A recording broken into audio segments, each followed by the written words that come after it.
शेतकरी संघटना म्हणून जवळपास 1-1.5 वर्षापासून ह्या सगळ्या प्रक्रियेमध्ये सहभागी आहोत। आणि मी आपल्याला आमदार महोदय सांगतोय आणि प्रदूषण मंडळाचे अधिकारी आणि माननीय प्रांत अधिकारी, पोलीस अधिकारी, आमच्या सगळ्या लोकांनी जे प्रश्न उपस्थित केले ते कायद्याला धरून आहेत। त्याचा फक्त मी एक पॅराग्राफ वाचून दाखवतो जरा। यांनी मला जे सांगितलं आता ते म्हटलं की सर्वेक्षणाच्या संदर्भामध्ये तहसीलदारांनी त्यांना 27/3/2023 ला पत्र दिलं। प्रक्रिया पेसा कायद्यानुसार बरोबर आहे का? 100% चुकीची आहे। ते कसे म्हणते कायदा वाचून दाखवतो साहेब। हे ग्रामसभेला दिलं पाहिजे, हे ग्रामसभेशी बोललं पाहिजे। तहसीलदारांनी दिलं, तहसीलदारांना दिल्यानंतर तहसीलदारांनी हे पत्र यांना दिलं। त्याच्यावर ग्रामपंचायतीने तिथल्या ग्रामसभेने 27/4/2023 ला त्यांचं पत्र दिलं की अशा प्रकारचं काही सर्वेक्षण इथे करू नका, आमच्या ग्रामसभेशी चर्चा करा, आपण बोलू। अत्यंत बरोबर पत्र दिलं, त्यांचा ठराव दिला। तुमचा ठराव दिला ना, यांनी 27/4/23 ला ठराव दिला। साहेब मी तुम्हाला एक महाराष्ट्र शासनाचा डॉक्युमेंट वाचतो। ग्रामसभेच्या ठरावाला पेसा गावातल्या, पेसा भागातल्या ग्रामसभेच्या ठरावाला घटनात्मक महत्व आहे, त्याला संविधानात्मक महत्व आहे। त्या ठरावाची तुम्ही अंमलबजावणी केली नाही म्हणून त्याच्यावर कारवाई सुद्धा ही ग्रामसभा करू शकते। मी डॉक्युमेंट वाचतो महाराष्ट्र शासनाचं, प्रदूषण मंडळाचे साहेब आणि सगळे अधिकारी। असं लिहिलंय की पेसा गावाच्या ठरावाची अंमलबजावणी करणं हे अनिवार्य आहे का? म्हणजे पेसाचा जो ठराव आहे त्याच्यावर अंमलबजावणी करायची का असा प्रश्न आहे। त्याचं उत्तर सांगतो। त्यांनी असं लिहिलंय, पेसा गावच्या ग्रामसभेने पारित केलेला ठराव हा तिच्या कार्यक्षेत्रापुरता कायदा किंवा नियमाचा आहे। त्यांचा जो ठराव आहे ना ग्रामसभेचा तो ह्या गावापुरता आणि ह्या कार्यक्षेत्रापुरता साहेब कायदा आणि नियमाचा आहे।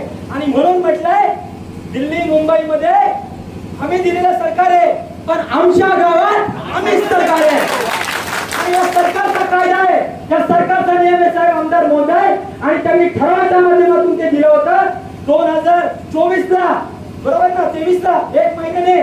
त्या ठरावावर तुम्ही काय केलं? त्या ठरावाची पुढे वाचतो, कारण पेसा कायदा हा 73व्या घटना दुरुस्तीचा भाग आहे। तसेच या कायद्याने पेसा गावाला स्वयं शासनाचे म्हणजे स्वतःच शासन तयार करण्याचं, त्याचे नियम ठरवण्याचे अधिकार दिलेले आहेत आणि त्यामुळे त्याची अंमलबजावणी करणं हे अनिवार्य आहे। हे माझं डॉक्युमेंट नाहीये, हे कुणाचं आहे? महाराष्ट्र शासनाचं डॉक्युमेंट आहे। मग ज्या पेसा कायद्याची ठरावाची अंमलबजावणी करणं अपेक्षित होतं ते झालं नाही आणि म्हणून आमदार महोदय आणि हा स्वयं शासन सुद्धा जो शब्द वापरला ना, ज्याचा मगाशी आपण पर्यावरणाच्या कायद्याचा उल्लेख केला, सोमनाथ मी बोलला तो मुद्दा मी रिपीट करत नाहीये। कुठलाही केंद्राचा आणि राज्याचा कायदा असला त्याच्यात वाक्य बघा पेसा नियमात, तरी भूमी संपादन करायचं नाही मॅडम, त्याचा विचार जरी करत असलो तरी तुम्ही लेखी माहिती ग्रामसभेला दिली पाहिजे। इथं विचार सोडा, त्यांनी विचार सोडा, यांनी सर्वेक्षण केलं, रिपोर्ट केला, महाराष्ट्र शासनाबरोबर MOU केला, सगळं केलं ना, काय राहिले? आणि तुम्ही म्हणताय की नाही तो विचार फक्त जर काही तसं भूमी संपादनाच्या वेळेस आपण बघू नाही चालला। माझी आपल्याला विनंती आहे, आपल्याला जर ही चर्चा अजून वाढवायची असेल बिंदास वाढ, पेसा कायद्याच्या नुसार वाढू, भूमी संपादन वाढवू, अनुसूची 5वी काढू, सगळं वन हक्क कायदा काढू, सगळेच काढू, काय अडचण नाही। काय रे आपल्या पोरांची आणि सगळे आदिवासींची पोरं पण शिकलेली आहेत, अशी काही निरक्षर नाहीये। हे सगळं झालं करायचं असं तर बिंदास का? ज्या ठिकाणी सल्ला आमची पण निघाली टीम बोलवतो, तो मुद्दा नाहीये। एकूण पंप स्टोरेजचा पर्यावरणीय परिणाम काय त्याच्यावर पण निघाली टीम बोलवतो, तो आज मुद्दा नाहीये। आमदार महोदय माझी स्पष्ट विनंती आहे, हा सर्वेक्षणच मुळात पेसा कायद्याचं उल्लंघन झाले। जे सर्वेक्षण आमच्या कायद्याचं उल्लंघन करून झाले त्या सर्वेक्षणाचा अहवाल आम्ही का पाहायचा आणि त्याला आम्ही का गृहीत धरायचा, हा मुद्दा। तुम्ही कायद्यानुसार सर्वेक्षण करा। दुसरा मुद्दा नाही समजा आमदार महोदय, त्याच्यामुळे या कायद्याचं मुळातच सर्वेक्षणच त्या पेसा कायद्याचं उल्लंघन करून झालेलं आहे आणि त्याच्यातून बनलेल्या रिपोर्टवर आम्ही चर्चा करायची, हा मुद्दा आहे। कारण अगोदरच ज्यांनी एखाद्याने चुकी केली परत त्या चुकीला आम्ही पाठिंबा द्यायचा। तुम्ही कायद्याचं उल्लंघन केलं असेल, आम्ही मात्र कायद्यानुसार चालू। आणि त्याच्यामुळे माझी अशी विनंती आहे की पेसा कायद्याला धरून आपण ही सगळी प्रक्रिया जर आपल्याला करायची काही असेल तर ती पेसा कायद्यातल्या नियमांना धरून करावी. त्यावेळेस आपण बघू हा पहिला मुद्दा. आणि म्हणून प्रदूषण नियंत्रण मंडळाने माननीय उपजिल्हाधिकारी मॅडमनी आज आमदार महोदयांच्या अध्यक्षतेखाली असलेल्या बैठकीत तात्काळ ठराव करावा की हे आपण पेसा कायद्याच्या नुसार नंतर बघू. पहिली तात्काळ 21 ची जनसुनावणी आम्ही स्थगित करतो. दुसरा मुद्दा आता आमदार साहेबांना हे किरण जरा जास्त अधिकार आहेत. आमदार महोदय तुम्ही अजून एक अधिकार तुमचा वापरू शकता. पेसा गावाच्या ग्रामसभेला तर माहिती दिलीच पाहिजे, ते कायद्याने बंधनकारक आहे लांडे साहेब. पण दुसरा मुद्दा काय आहे, या तालुक्याचे जे आमदार आहेत, या भागातले जे खासदार आहेत, त्यांना लोकांनी निवडून दिले ना, त्यांना जर हा प्रकल्प माहित नसेल तर याची सुरुवात असतात. तुम्हाला सुद्धा अंधारात ठेवलेले प्रशासनाला नाहीये.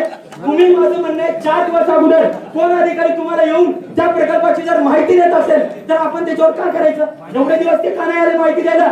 आज तुम्हाला ते माहिती घेणं हा, त्याच्यामुळे 4 दिवस अगोदर तुम्ही आम्हाला, आमची विनंती आहे ही सगळी प्रक्रिया पेसा कायद्याचं उल्लंघन करून झालेली आहे. इथल्या लोकप्रतिनिधींना अंधारात ठेवून ही प्रक्रिया झालेली आहे. आणि म्हणून पहिल्यांदा ही जनसुनवाई 21 ची स्थगित करू.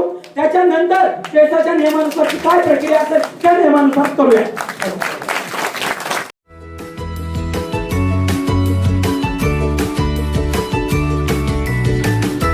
बातम्या शेतीच्या, बातम्या मातीच्या,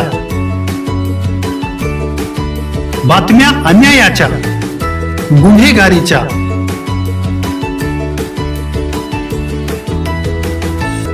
राजकारणाच्या आणि समाजकारणाच्या, शोषणाविरुद्ध बुलंद आवाज, जनसामान्यांच्या हुंकाराची गाज, सत्कार्याला प्रोत्साहन, दुष्कृत्याला अनुशासन, निर्भीड, निस्पृह, सडेतोड, बेधडक आणि रोखटोक म्हणजेच विघ्नहर टाइम्स. शोध बातमीचा, ध्यास सत्याचा. आपलं चॅनल, आपली बातमी. सबस्क्राईब तर कराच, पण बेल आयकॉनवर क्लिक करायलाही विसरू नका.